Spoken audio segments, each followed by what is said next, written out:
Well, what's up, Grace Church?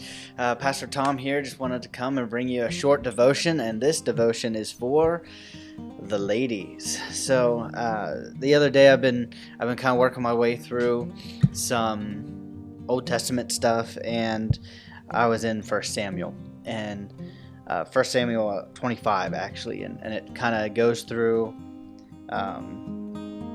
David sparing Saul's life. Samuel passes away. David's kind of lost his guide, and he's losing his way a little bit, if we had to be completely and totally honest. But it comes across this interesting story where David actually is heading into the wilderness, and he comes across some men who are shearing their sheep, and he sends some messengers out to these men and says basically, hey, we protected you in the wilderness. We have gone with you. You have not suffered any harm all the while that you are with us. So if you would find it in your hearts to please give us some food to eat. You know, we're out here in the wilderness. We're running from Saul, and we just need a little bit of sustenance. If you could please help us out in the same way that we helped you out.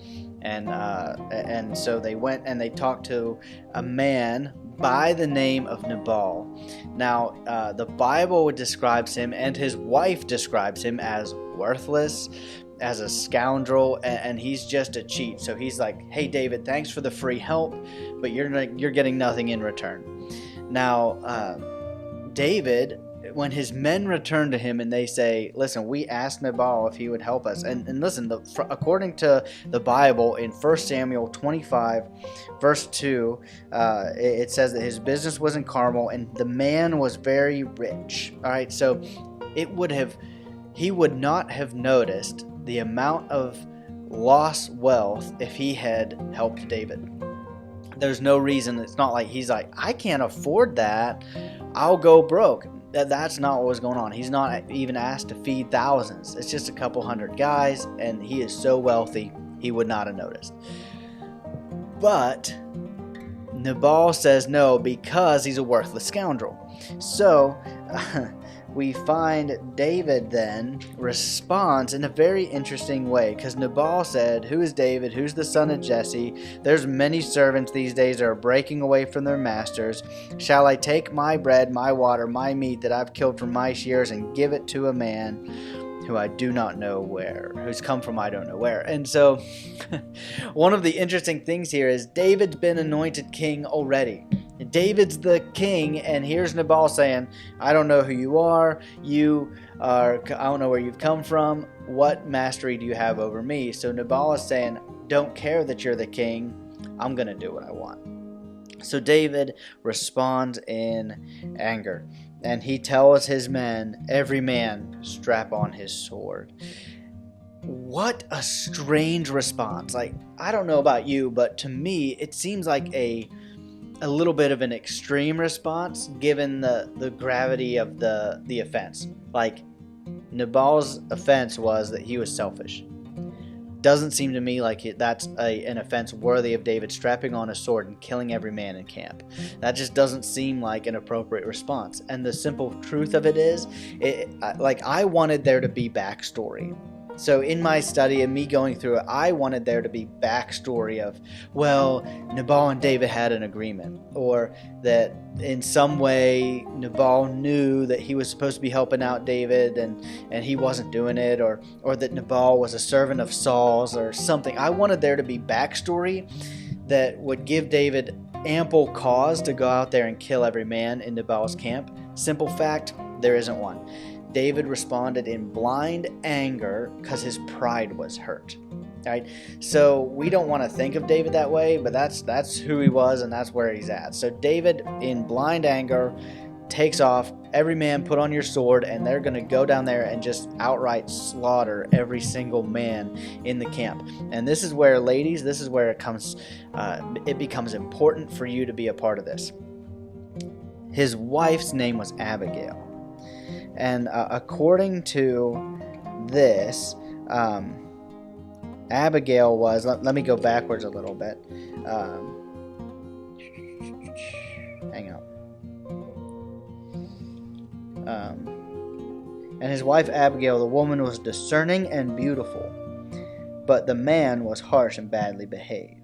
So Abigail and Nabal could not be more different.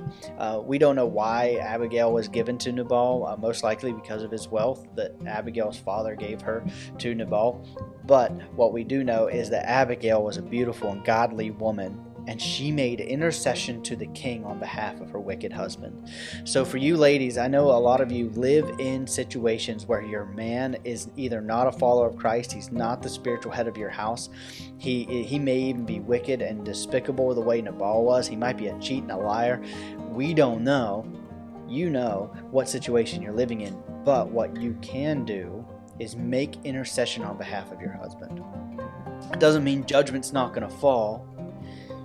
Nabal does get killed a few days later. He dies from what seems to be a massive heart attack. But it doesn't mean your husband will be spared.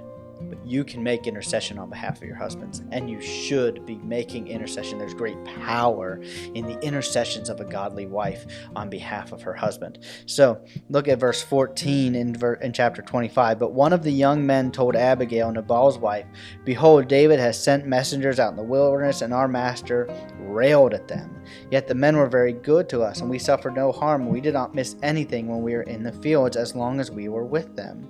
They were a wall to us both night and by day, all the while we were with them, keeping the sheep. Now therefore know this, and consider what you should do, for harm is determined against our master and against all his house, as he is such a worthless man that no one can speak to him." So Abigail goes and she makes food and she gets all this stuff together, and as David's men are preparing for battle, and as they are drawing up to destroy Nabal and his men, Abigail goes out ahead. She doesn't tell her husband, she just goes out and she pleads with the king and asks him to please stop and please reconsider and please take this gift from her and go and be at peace, to not take the life from her husband. And that is what David actually does. And he said this in a moment of clarity for David. He said this: "Blessed be the Lord, the God of Israel, who sent you this day to meet me. Blessed be your discretion, and blessed be you who have kept me from this blood guilt and from working salvation with my own hand. For as surely as the Lord of God of Israel lives, he who restrained me from hurting you, and unless you had hurried and come to meet me, truly by morning there had not been left to Nabal as much as one male." And David received from her hand what she brought him, and he said to her, "Go up in peace to your house. See, I've obeyed your voice, and I have granted your petition." This is the power of intercessory prayer for the soul and the life of your husband. Even if your husband is not a godly man, or if he is, your husband needs you to intercede on his behalf, to give glory to God on his behalf, and to help work salvation on his behalf. Your husband needs that from you.